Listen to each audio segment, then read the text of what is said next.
Os albinos chamam a atenção pela aparência física, são sensíveis ao sol, enxergam pouco e os albinos ainda têm que conviver, segundo o autor do livro Escolhi Ser Albino, com o preconceito, por vezes expresso de forma até brutal.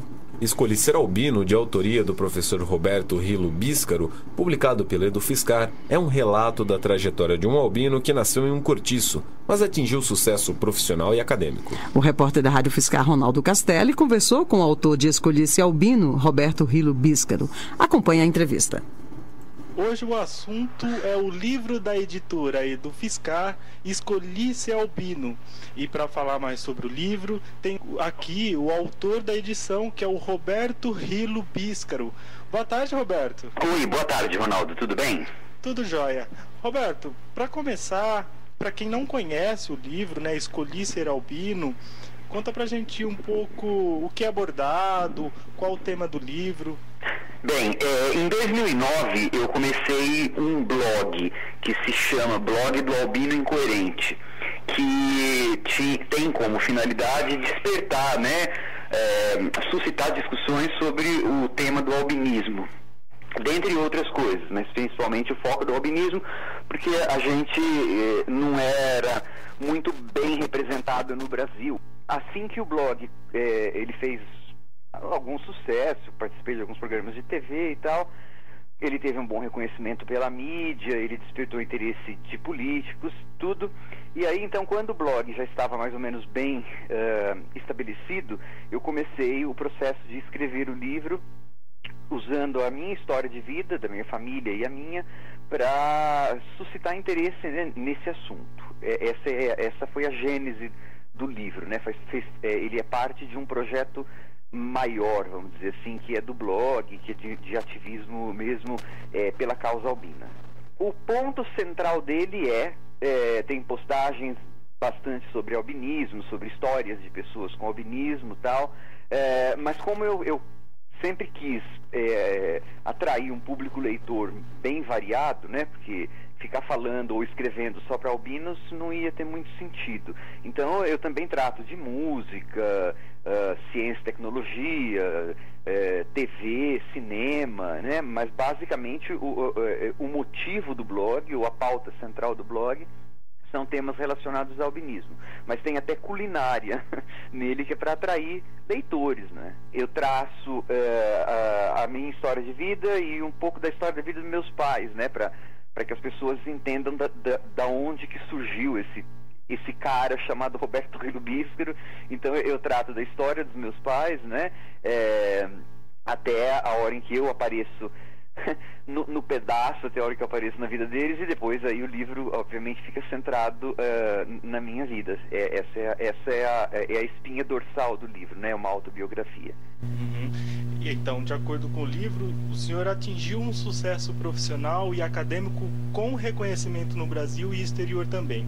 O que foi mais difícil nessa trajetória, Roberto?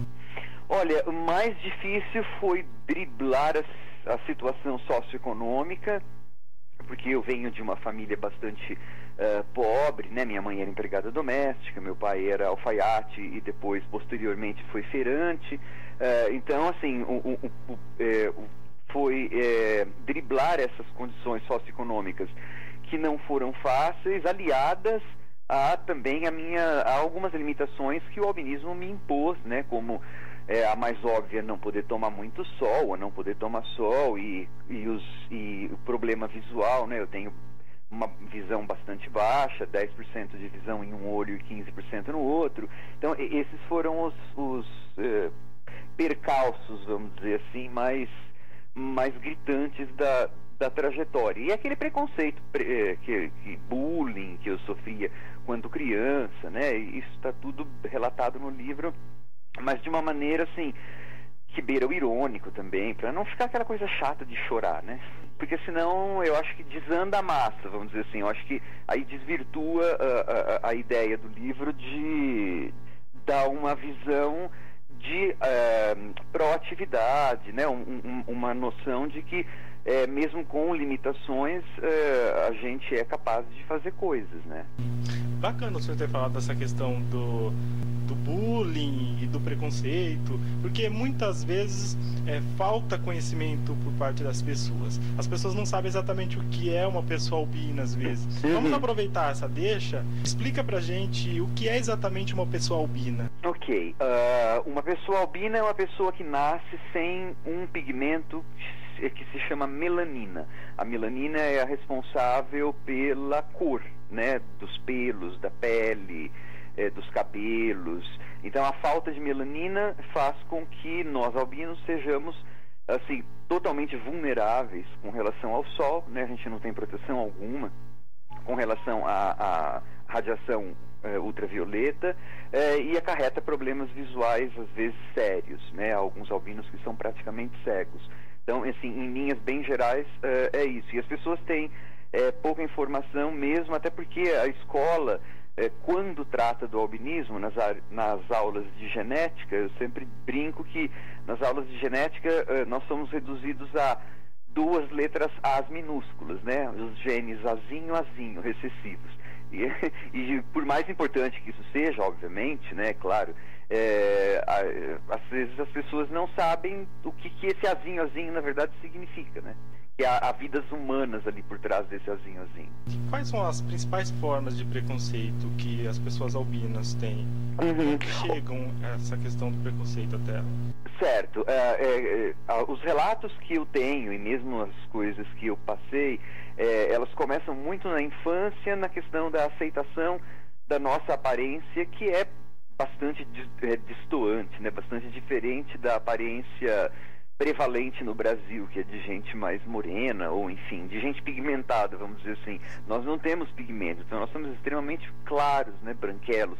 Então aí, daí surgem uma série de apelidos desagradáveis, como vovô, Gasparzinho, fantasma, e uma série de outros que quando são sofridos ou aguentados na infância, eles são complicados, né? Porque é a fase que você está desenvolvendo a sua autoestima, né? A maneira como você se enxerga no mundo. Então tudo isso é muito complicado. E posteriormente muitos albinos acabam sendo vítimas de preconceito por conta da aparência, por exemplo, também na hora de conseguir um emprego, às vezes por causa da aparência, outras vezes por conta da baixa acuidade visual. Então, assim, existe uma série de formas que esse preconceito se manifesta. De algumas vezes meio veladas, mas infelizmente bastante destrutivas para a autoestima da maioria de nós. Agora eu vou utilizar uma expressão que encontra no seu livro, aí no Escolhi Ser Albino, e vou aproveitar e já te fazer uma pergunta. Tá. Por que o senhor acredita que seu livro é uma viagem da lama ao lamê? Tá bom. Quando eu escrevi isso como um dos motes do livro, primeiro foi para registrar o lado bem-humorado, ou sei lá, sarcástico, como quer que você queira chamar, do livro, não é? Para as pessoas perceberem que é uma narrativa que ela é para cima, vamos dizer assim, mas também para dizer o seguinte, quer dizer, eu comecei partindo de um ponto socioeconômico e biológico, com as limitações que eu disse antes, que teoricamente eu tinha tudo para dar errado, né? Com todos esses problemas, essas limitações.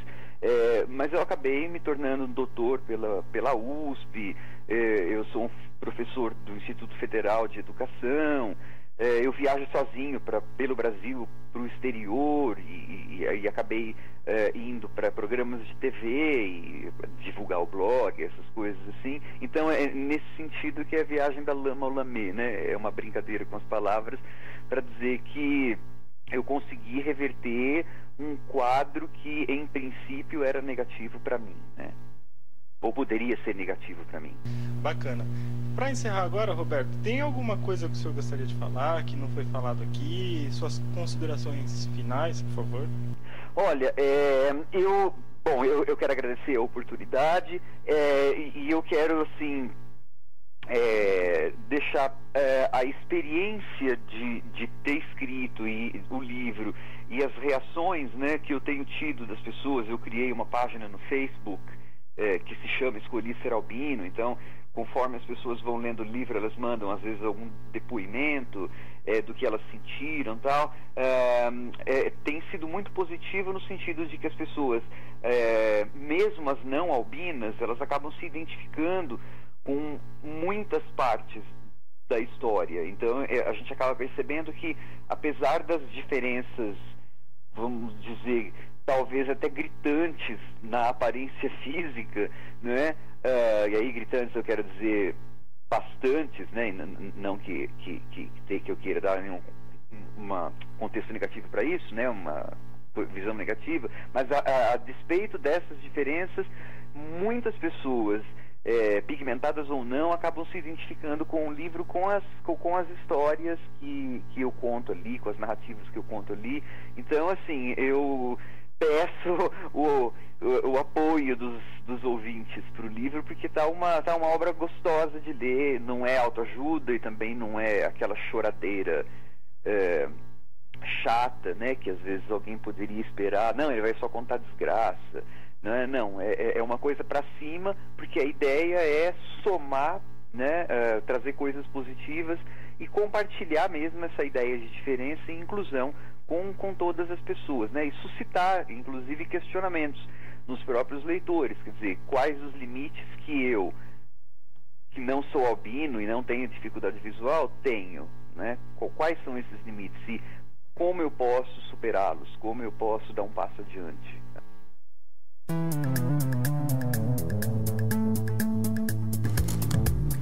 E aqui termina o Notícias do Fiscar.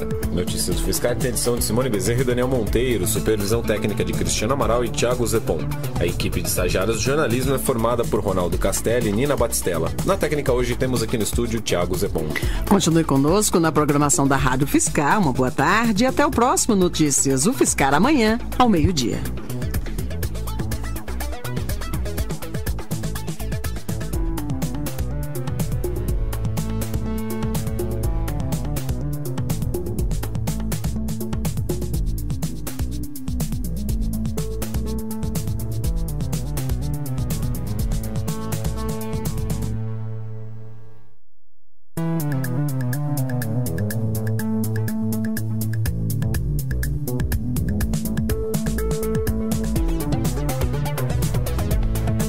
Este foi mais um Notícias do Fiscar, o olhar do ensino, da pesquisa e da extensão sobre o Brasil de hoje. Uma realização da Rádio Fiscar.